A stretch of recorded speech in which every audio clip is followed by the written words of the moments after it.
آج ہم قرآن کریم کی ایک بہت ہی پر اثر صورت سورۃ البروج کے کچھ خاص حصوں پر گہرائی سے بات کر رہے ہیں۔ یہ سورت چھوٹی ضرور ہے، لیکن اپنے اندر نہ آسمانی نشانیاں، ایمان کی خاطر جو عظیم قربانیاں دی گئیں، پھر اللہ کا انصاف کیسا ہے اور خود قرآن کی کیا حیثیت ہے، یہ سب اہم موضوعات سمیٹے ہوئے ہیں۔ اس پر غور و فکر کرنا بہت ضروری لگتا ہے۔ جی بالکل، اور ہمارا مقصد صرف آپ سمجھے لفظی ترجمہ یا تفسیر بیان کرنا نہیں ہے، بلکہ کوشش یہ ہے کہ ان آیات میں جو گہرے پیغامات ہیں، جو آپس کا ربط ہے، اس کو سمجھا جائے۔ خاص طور پہ وہ اصحاب الاخدود والا واقعہ جو اس صورت کا ایک مرکزی نقطہ ہے نا، اور پھر اللہ تعالیٰ کی جو صفات بیان ہوئی ہیں وہ کیسے اس پورے منظرنامے کو معنی دیتی ہیں۔ ہم یہ دیکھنے کی کوشش کریں گے کہ یہ آیات اس وقت کے لوگوں تک کیا پیغام پہنچا رہی تھیں اور آج ہمارے لیے ان میں کیا سبق ہے۔ تو آئیے اس گفتگو کا آغاز کرتے ہیں۔ سورج شروع ہی ہوتی ہے بڑی شان و شوکت سے، قسموں کے ساتھ، والسماء ذات البروج والیوم الموعود وشاہد ومشہود۔ قسم ہے برجوں والے آسمان کی اور وعدہ کیے ہوئے دن کی اور گواہی دینے والے کی اور جس کی گواہی دی گئی۔ عام طور پر تو یہی کہتے ہیں نا کہ یہ قسمیں کائنات کی بڑائی بتانے کے لیے ہیں۔ کیا بس اتنا ہی ہے یا ان قسموں کا آگے جو مضمون آ رہا ہے اس سے کوئی خاص تعلق بھی ہے؟ یہ بہت اچھا سوال ہے۔ دیکھیں، بلا شبہ برجوں والا آسمان تو اللہ کی قدرت، کائنات کی وسعت اور ایک منظم نظام کی طرف اشارہ کرتا ہے۔ ستارے، سیارے سب اپنی اپنی جگہ پر چل رہے ہیں۔ وعدہ کیا ہوا دن وہ تو ظاہر ہے روز قیامت ہی ہے جس کا آنا طے ہے، لیکن یہ جو ہے نا شاہد و مشہود، گواہ اور جس کی گواہی دی گئی، یہ بہت معنی خیز ہے۔ اس کی کئی تفسیریں ملتی ہیں، جیسے جمعے کا دن اور عرفہ کا دن، یا اللہ اور مخلوق، یا انبیاء اور ان کی امتیں۔ لیکن اگر ہم آگے جو اصحاب الاخدود کا واقعہ آ رہا ہے اس کو ذہن میں رکھیں تو وہاں بھی گواہی کا ایک مرکزی کردار ہے۔ وہ ظالم خود گواہ بن کر بیٹھے تھے نا، جو کچھ وہ مومنوں کے ساتھ کر رہے تھے، آیت 7 میں آتا ہی ہے۔ تو لگتا یہ ہے کہ یہ ابتدائی قسمیں صرف کائنات کی عظمت نہیں دکھا رہیں، بلکہ شاید ایک بڑے پیمانے پر گواہی اور جزا و سزا کے دن کے قیام کی طرف اشارہ کر رہی ہیں، ایک ایسا دن جب ہر عمل کی گواہی پیش ہوگی۔ اچھا، یہ تو واقعی بڑا دلچسپ ربط ہے، یعنی شروع سے ہی ایک ماحول بنایا جا رہا ہے کہ جو کچھ ہو رہا ہے وہ دیکھا جا رہا ہے، کہیں درج ہو رہا ہے، اور پھر فوراً بعد وہ چونکا دینے والا ذکر آتا ہے، قتل اصحاب الاخدود، مارے گئے خندقوں والے۔ یہ اصحاب الاخدود یہ کون لوگ تھے اور ان کا واقعہ ہمیں کیا بتاتا ہے؟ جی، یہ قرآن کے جو سب سے دردناک واقعات ہیں نا، ان میں سے ایک ہے۔ تاریخی روایت میں آتا ہے، خاص طور پر یمن کے نجران کا واقعہ مشہور ہے کہ ایک ظالم بادشاہ تھا جو لوگوں کو ایک اللہ پر ایمان لانے سے روکتا تھا۔ جب کچھ لوگ، جن میں ایک نوجوان کی دعوت کا بڑا اثر تھا، وہ اپنے ایمان پر قائم رہے تو اس بادشاہ نے ایک بہت بڑی خندق کھدوائی اور اس میں آگ جلوا دی۔ قرآن کہتا ہے النار ذات الوقود، یعنی خوب ایندھن والی بھڑکتی ہوئی آگ۔ پھر اس نے ایمان والوں کو کہا کہ یا تو اپنے دین سے پھر جاؤ یا اس آگ میں کود جاؤ، اور انہوں نے آگ میں کودنا قبول کر لیا۔ یہ تو سوچ کر ہی تکلیف ہوتی ہے۔ جی، انہوں نے ایمان پر ثابت قدمی دکھائی۔ لیکن اس سے بھی زیادہ تکلیف دہ بات وہ ہے جو اگلی آیات بتاتی ہیں، اذ ہم علیہا قعود، جب وہ ظالم خود اس آگ کے کنارے بیٹھے ہوئے تھے، وَهُمْ عَلَىٰ مَا يَفْعَلُونَ بِالْمُؤْمِنِينَ شُهُودٌ، اور وہ جو کچھ ایمان والوں کے ساتھ کر رہے تھے اسے اپنی آنکھوں سے دیکھ رہے تھے، اس کے گواہ تھے۔ یہ صرف ظلم نہیں تھا، یہ ظلم کا تماشا دیکھنا تھا، اس پر بے حسی، ڈھٹائی تھی۔ یہ تو انسانی بے رحمی کی انتہا ہے۔ وہ صرف سزا نہیں دے رہے تھے، وہ اس عمل کے گواہ بن کر شاید اپنی طاقت کا مظاہرہ کر رہے تھے۔ اور ان بیچارے مومنین کا آخر جرم کیا تھا جس کی اتنی ہولناک سزا دی گئی؟ آیت 8 اس کا جواب بالکل صاف صاف دیتی ہے، اور یہی اس واقعے کا اصل نچوڑ ہے۔ وَمَا نَقَمُوا مِنْهُمْ إِلَّا أَن يُؤْمِنُوا بِاللَّهِ الْعَزِيزِ الْحَمِيدِ، اور ان ظالموں کو ان مومنین سے کوئی اور دشمنی نہیں تھی سوائے اس کے کہ وہ اللہ پر ایمان لے آئے تھے جو زبردست ہے، سب خوبیوں والا ہے۔ ان کا واحد قصور اللہ کو ایک ماننا تھا۔ یہاں اللہ کی دو صفات، العزیز یعنی غالب، زبردست، اور الحمید یعنی قابل تعریف، خوبیوں والا، کا ذکر بھی بہت اہم ہے۔ گویا ان مومنین نے اسی ذات پر ایمان لانے کی ہمت کی تھی جو اصل طاقت کا مالک ہے اور ہر تعریف کا حقدار ہے، اور شاید اسی بات نے اس ظالم بادشاہ کے غرور کو ٹھیس پہنچائی تھی۔ یہ تو ایمان پر قائم رہنے کی ایک لرزا دینے والی مثال ہے۔ لیکن اس واقعے کے فوراً بعد اللہ تعالیٰ اپنی بادشاہت کا اعلان کرتے ہیں۔ کیا یہ ان مومنین کے لیے کوئی تسلی ہے یا پھر ظالموں کے لیے وارننگ؟ میرے خیال میں تو اس میں دونوں پہلو ہیں۔ آیت 9 کہتی ہے الذی لہ ملک السماوات والارض واللہ علی کل شیء شہید، وہ اللہ جس کے لیے آسمانوں اور زمین کی بادشاہی ہے اور اللہ ہر چیز پر گواہ ہے۔ یہ اعلان ہے کہ اصل بادشاہت، اصل حاکمیت تو اللہ ہی کی ہے۔ وہ بادشاہ جس نے یہ ظلم کیا وہ تو زمین کے ایک چھوٹے سے حصے کا وقتی حکمران تھا، اصل مالک تو اللہ ہے۔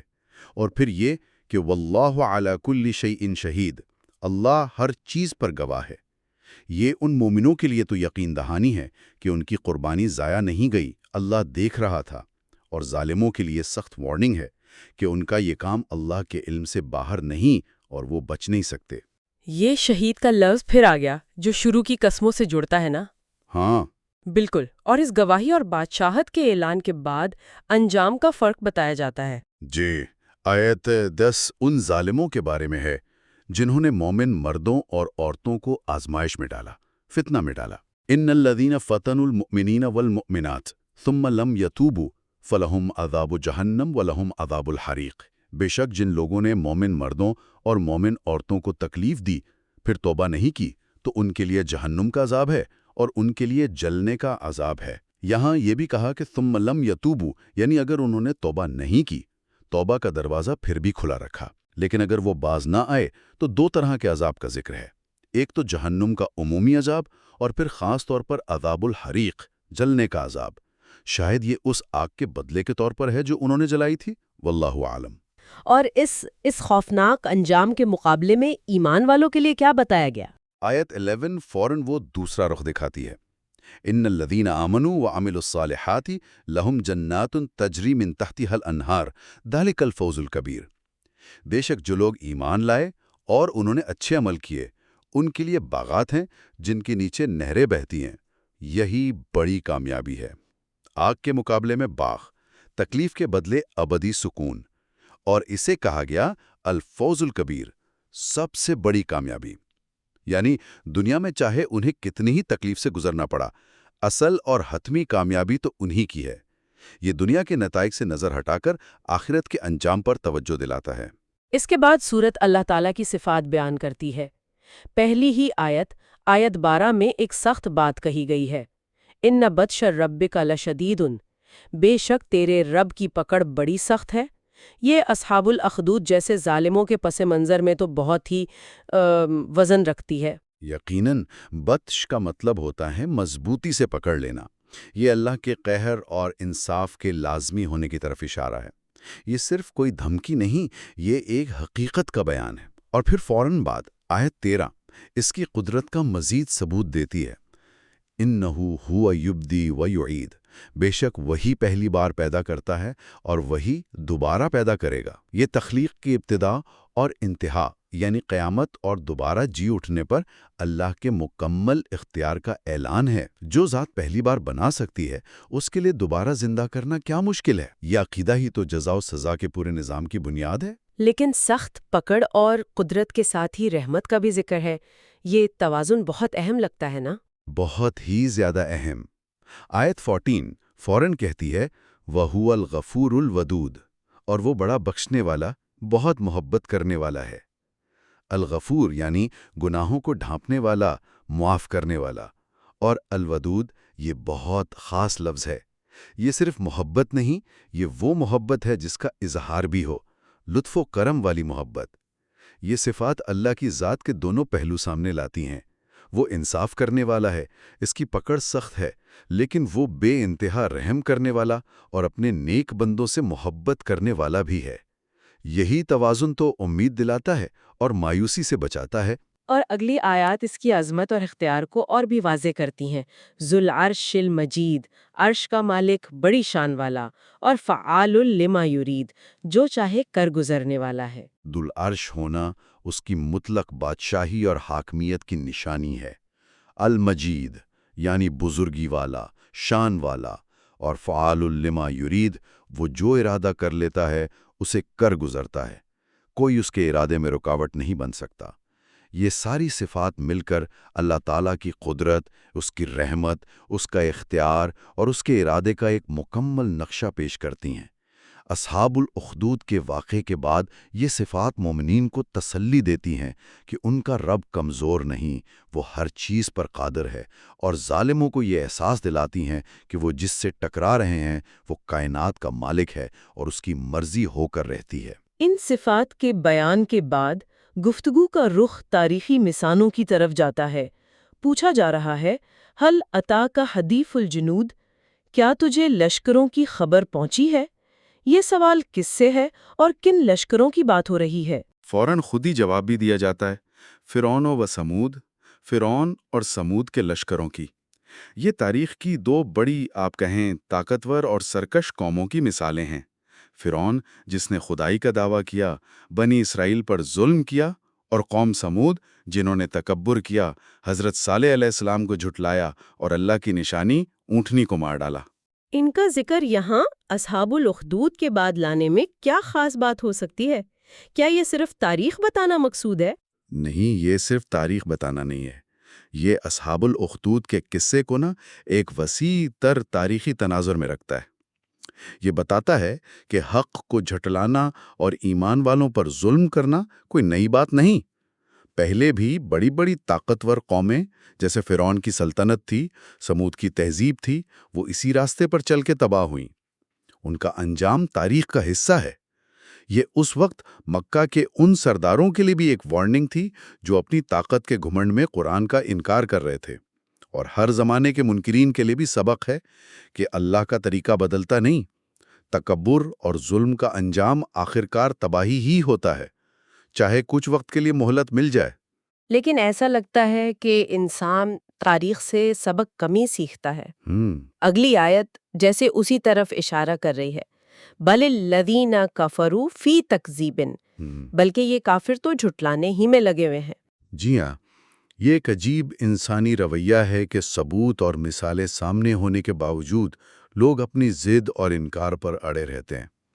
وہ سمجھتے ہیں کہ جو دوسروں کے ساتھ ہوا وہ ان کے ساتھ نہیں ہوگا، لیکن اللہ تعالیٰ فوراً ان کی غلط فہمی دور کرتے ہیں۔ آیت 20 کہتی ہے، واللہ من ورائہم محیط، اور اللہ انہیں ان کے پیچھے سے گھرے ہوئے ہے، یعنی وہ اللہ کے گھیرے سے، اس کے علم اور اس کی قدرت کے دائرے سے باہر نہیں ہیں۔ وہ سمجھتے ہیں کہ وہ آزاد ہیں، جو چاہیں کر لیں، لیکن حقیقت میں اللہ کی قدرت نے ان کا احاطہ کیا ہوا ہے، وہ کہیں بھاگ نہیں سکتے۔ اور اس ساری گفتگو کے بعد سورت اپنے اختتام پر پہنچتی ہے، جہاں خود اس کلام یعنی قرآن کی حقیقت بیان کی جا رہی ہے۔ بالکل، بات قسموں سے شروع ہوئی، ایک تاریخی واقعہ آیا، انجام کا ذکر ہوا، اللہ کی صفات بیان ہوئیں، تاریخی مثالیں دی گئیں، اور اب آخر میں خود اس پیغام کی عظمت اور اصلیت کا بیان ہے۔ آیت 21، بل ہوا قرآن مجید، بلکہ یہ تو بڑی شان والا قرآن ہے۔ یہ کوئی عام کلام نہیں، یہ کوئی جادو، شاعری یا کہانت نہیں جیسا کہ مخالفین کہتے تھے۔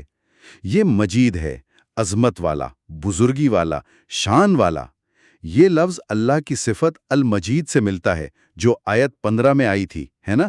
یہ قرآن کے اللہ کی طرف سے ہونے اور اس کے مرتبے کی طرف اشارہ ہے، اور اس کی حفاظت کا بھی خاص ذکر ہے۔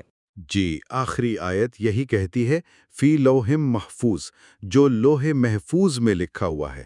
لوح یعنی تختی اور محفوظ یعنی حفاظت میں رکھی ہوئی۔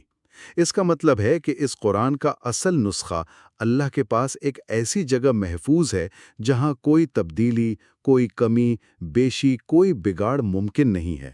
یہ اس بات کی گارنٹی ہے کہ جو قرآن آج ہمارے پاس ہے، یہ وہی ہے جو نازل ہوا تھا، اور یہ ہمیشہ محفوظ رہے گا۔ یہ قرآن کے اللہ کی طرف سے ہونے اور اس کی ابدی سچائی پر ایک حتمی مہر ہے۔